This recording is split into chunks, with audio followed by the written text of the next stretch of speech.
my talk is on limitations and risks of machine ethics, and by that I mean reasons why it's difficult to ensure that machines behave in a reliably ethical fashion. The term machine ethics has traditionally been used to refer to near-term AI systems as opposed to AGI, so I'm using the term in a more broad sense that also includes things that have been called friendly AI. And the basic point of my talk is that due to the nature of ethics and the difficulty of acting in a rational fashion in a complex environment such as ours, it's going to be difficult, if not impossible, to ensure that any intelligent agent, no matter how much resources it has available within a practical sense, to ensure that it will behave ethically.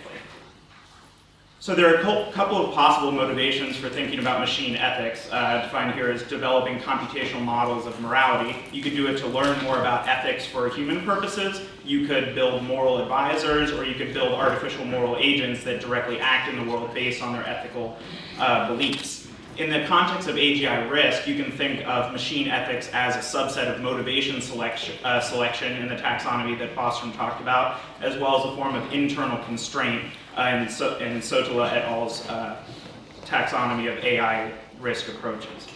So I'm going to talk about the nature of ethics and why it's problematic to assume that we could ensure that a machine would be able to behave reliably ethically. And the general point is that if we are unable to come up with a systematization of human ethics, then we shouldn't be confident that we can do so for machines.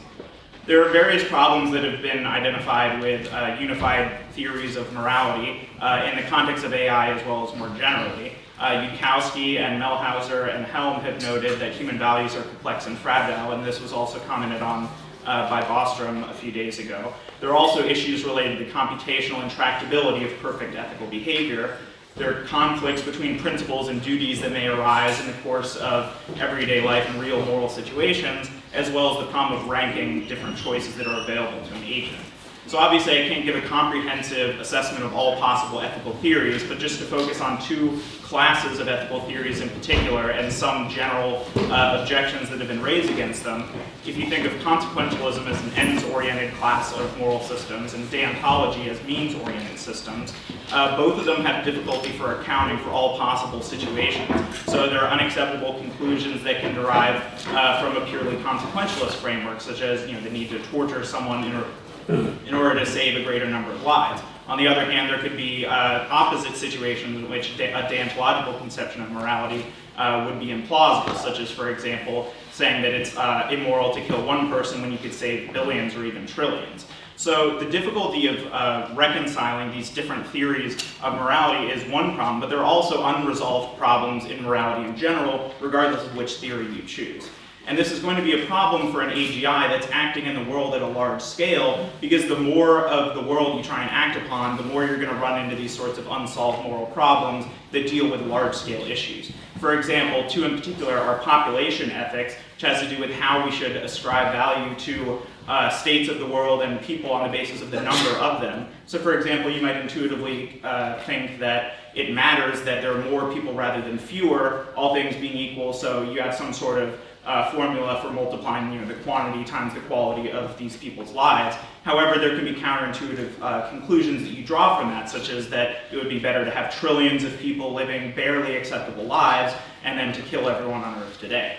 What sort of entities have moral value also could be a difficult problem for an AGI that is trying to think far into the future, because not only will it have to think about humans as well as non-human animals and their moral status, but also the space of possible AGIs in the future and the moral status that they could have. So it's not just a problem that human values are complex and fragile in the sense that Yudkowsky and others have talked about, but it's also the case that they can be internally inconsistent and incoherent. For example, Savulescu here at Oxford has argued that there are certain aspects of our folk morality that have evolved and were adaptive in earlier times, but that are no longer adaptive in modern society. For example, a high discount rate applied towards the future and our tendency to care more about those closest to us.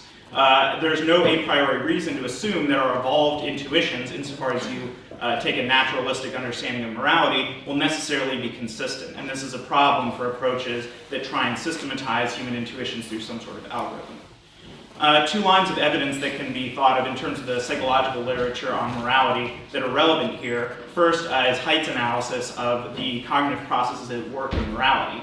He argues that there are many lines of evidence to suggest that the role of rationality in morality has been overstated, and we think that we're more rational in terms of thinking about ethical situations than we actually are. There are examples such as moral dumbfounding, which is the idea that we're unable to articulate a reason for our beliefs, often which have evolutionary explanations, but we're unwilling to give them up even if we're pressed upon the reasons for them.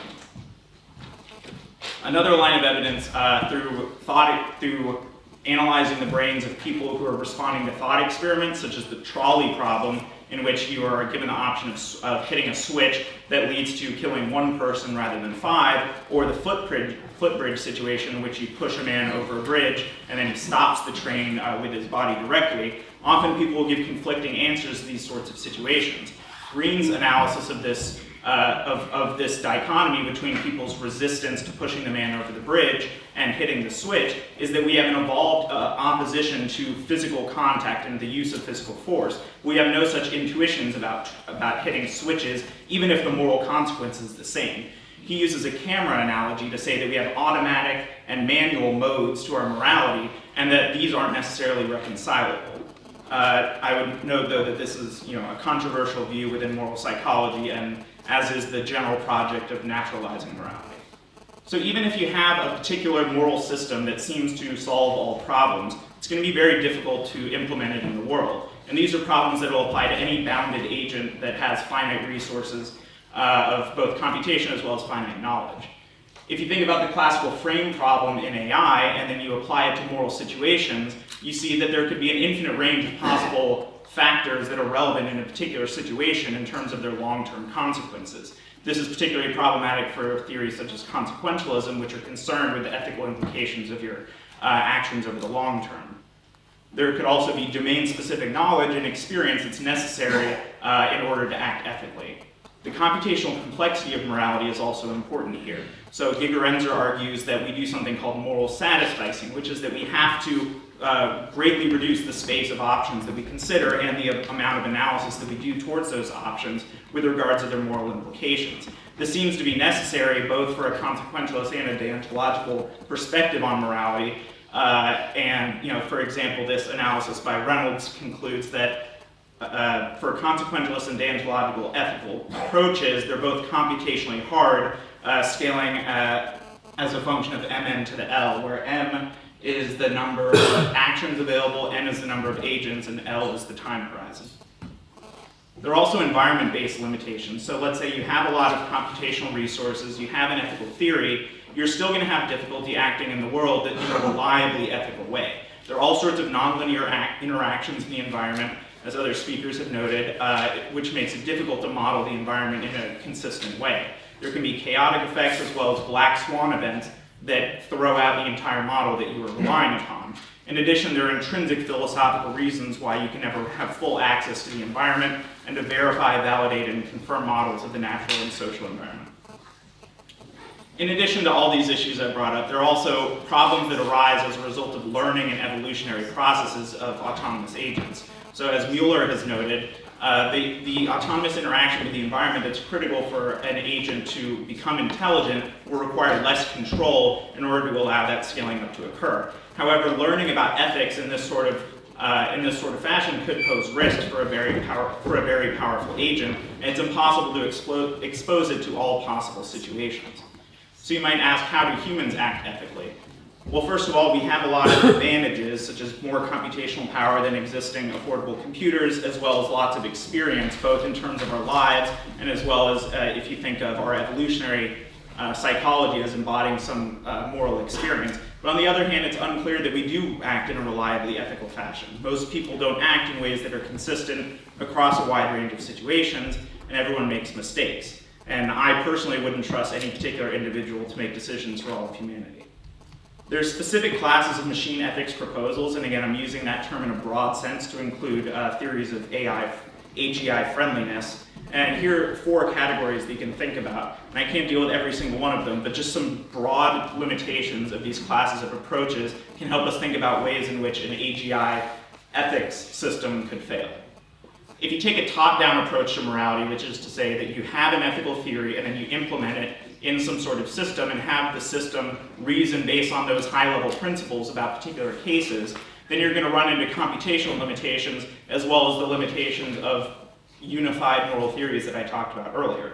In addition, as Yampolsky argued yesterday, an overly literal interpretation of utility function could pose its own issues.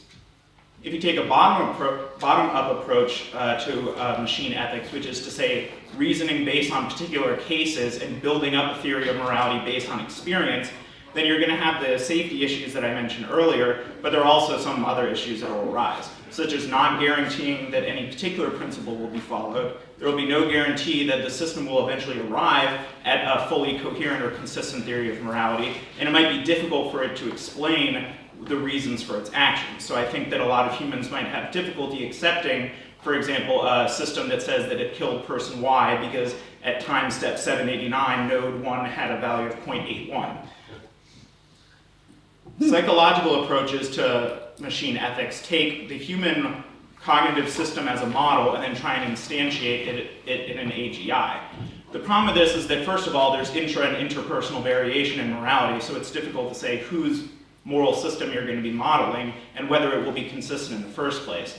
There's also the inherent problem of the naturalistic fallacy, so it's problematic to say that because humans reason in this way about morality that it's necessarily correct, and that we should lock that into the future in these powerful systems.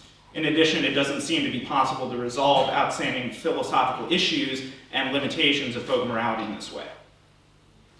Various approaches have been put forward at this conference as well as at others to deal with ethics in the context of a particular AGI architecture or in terms of some sort of way of learning about values and extrapolating them into the future.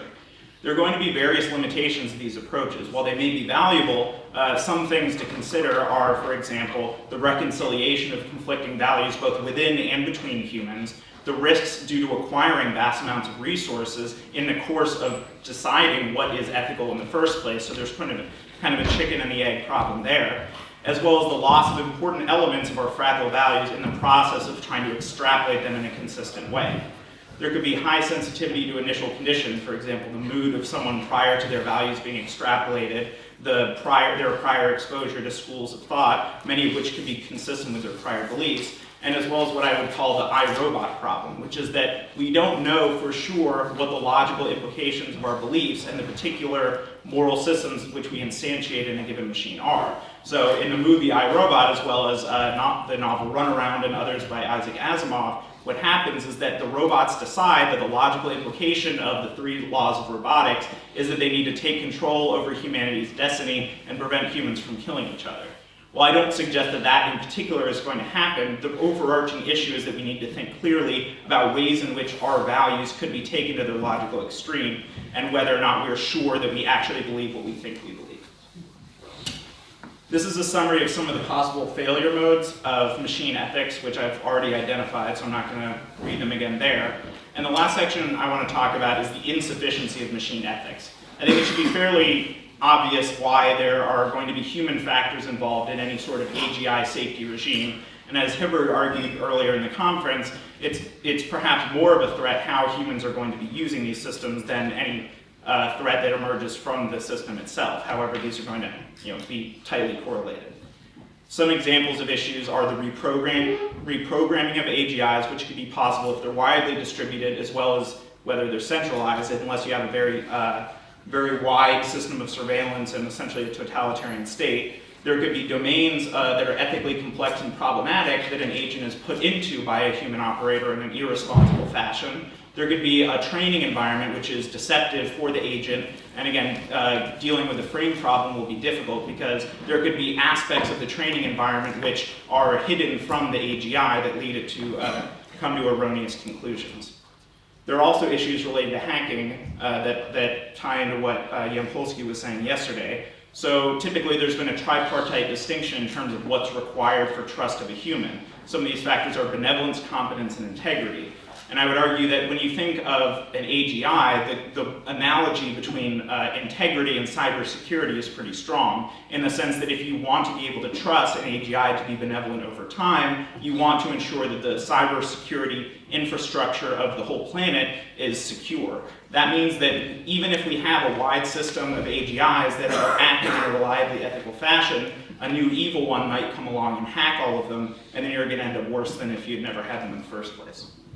There could also be system-level issues arising from multiple AGIs, even if they each act in an ethical fashion in their own domain. Examples of problematic interactions between agents that aren't trying to be malevolent are machine trading, in which there can be vast fluctuations and destruction of wealth as a result of agents acting in a fashion that leads to some sort of systemic effects. There could be homogeneity of agents resulting from the use of the same architecture or ethical system across a wide range of domains that leads to a decrease in the overall quality of decision making. There could be declining human wages, such as Hansen and Bringsjord have talked about in terms of the implications of AI, as well as issues that we don't foresee now, but they could arise from a poor matchup between cooperation and competition. So generally, we would think that an ethical AI would always be a good thing. However, there are many aspects of modern society that depend on competition and self-interested behavior. We don't know, for example, what the economic implications of everyone trying actively to maximize a global utility function for others would be. There could be all sorts of unintended consequences of this. And lastly, building an AGI infrastructure that is in charge of many of the technological systems we depend on could lead to vulnerabilities to catastrophic technological failure. So why does this matter for AGI risk? I would say that there are a couple of reasons. One is that if you expect or hope for AGIs to act on a large scale, then you should be more concerned about the limitations of machine ethics, both in terms of the unresolved moral issues that could lead to problematic behavior, for example, as relates to population ethics, as well as the fact that if you're pessimistic about alternative AI risk approaches such as boxing, then you should be concerned about the fact that there are problems with machine ethics approaches as well. If you think that a single AGI is going to be far more powerful than others, then you should be very concerned about the prospect of centralizing moral decision making.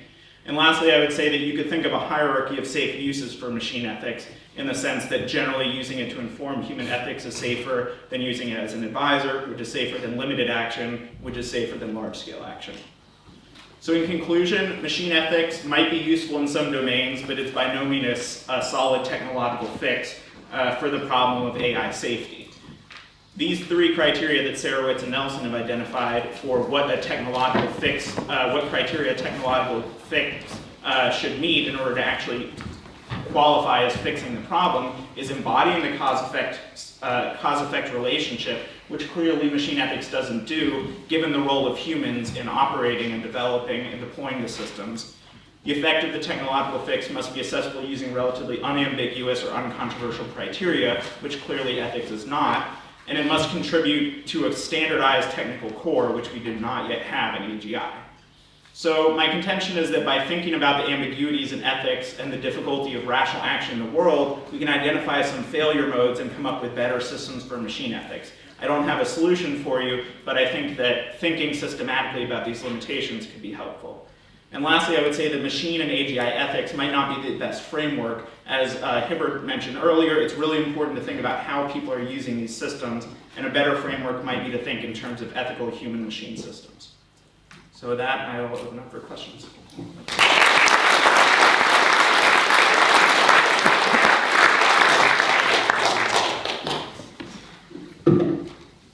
Questions? Hello there.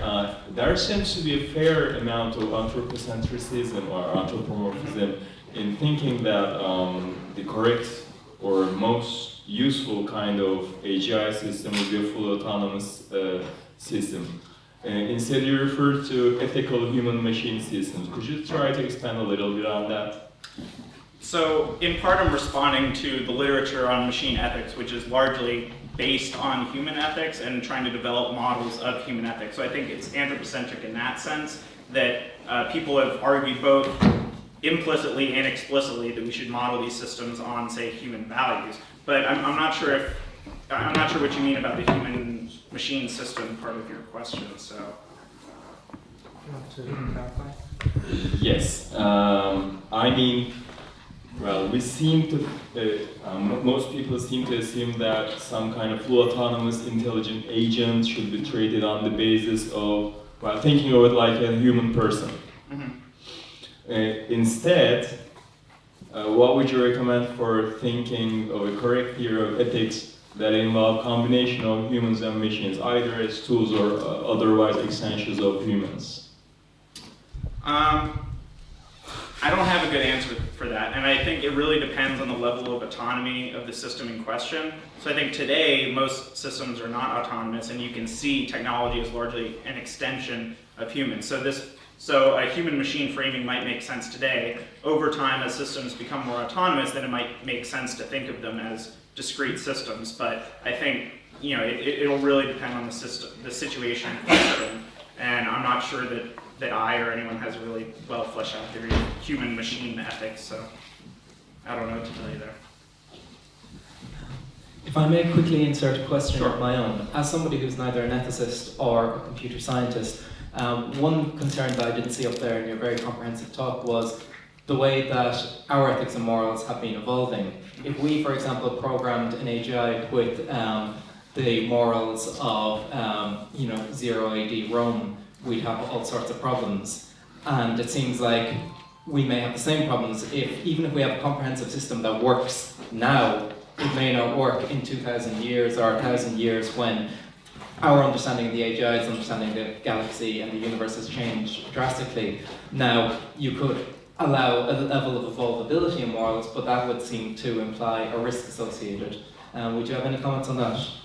I think that's a difficult issue, and the whole idea of extrapolating value seems problematic to me. I'm not sure that there's a good answer in the sense of how much we would want a system or even ourselves to extrapolate our values in terms of logical implications. So with the iRobot example, it's not obvious to me that the system Vicky was actually mistaken in its utilitarian belief that it should take over humans in order to protect them. However, the question is, do we actually want our views to be taken to their logical extreme, and what sort of standard should we apply to the evolution of morality? And a lot of the machine ethics approaches have been based on taking humans as a model and trying to come up with good models of what we currently believe. But as you say, that has changed over time. And it really depends on whether, for example, you take a realist or an anti-realist perspective on morality, whether you think there's a truth of the matter, or if you think it's sort of a human institution and theoretical construct. And besides saying that it's a difficult issue, and I agree with you that we don't necessarily want to lock in a potentially soon-to-be outdated ethical system, I think I agree. Okay, thank you very much.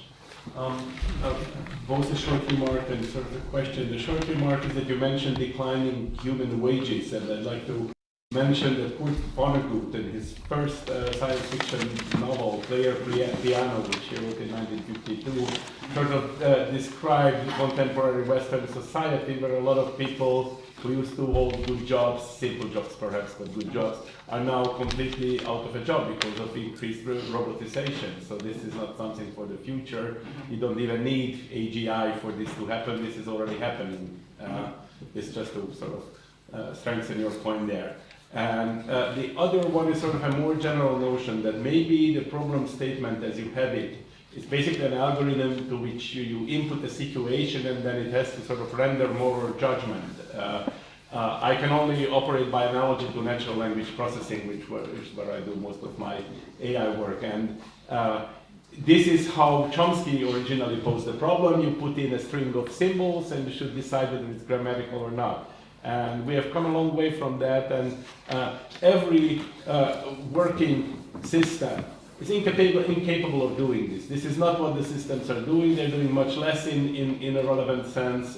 They try to make sense of what's given to them rather than rendering yes-no judgments on them. So maybe a lot of these problems that are very real, you mentioned, are a consequence of a too ambitious problem statement. So you take something like, I don't know, the ordinary NP-complete problems. So a large number of them, if you're satisfied with a solution that's, I don't know, 95% good, then you no longer have an NP-complete problem. You can have a polynomial algorithm to solve it. So maybe a somewhat more relaxed problem statement will lead to more effective algorithms.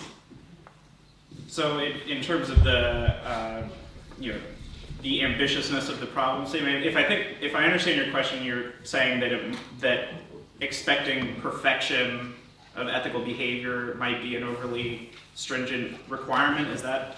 It's not just perfection. It's the very idea of being able to render yes/no decisions on every case. In fact, when you look at the human grammar facility, humans are hard put to do this. There is all this gray area of issues. So maybe give some kind of upper bound on this or lower bound on this that may be computationally feasible. Right. Yeah, so I agree that expecting a yes/no answer in every case is potentially impossible or unreasonable to expect, and I think that's something we should think about when we're allowing certain systems to gain a lot of power, whether they might, find themselves in situations in which there's no good answer for how they should behave. So I agree with you that it's an overly stringent statement.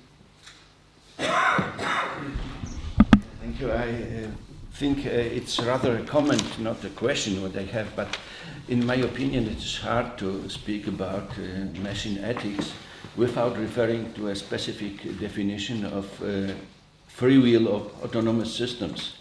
Because without the free will at the machine level, you cannot judge the decision. And the free will of decision making has been already treated in some papers with, I would say, with very different approaches. Very different definitions have been proposed by the authors, and I wonder if you refer to any one of them, or maybe you have proposed your own one.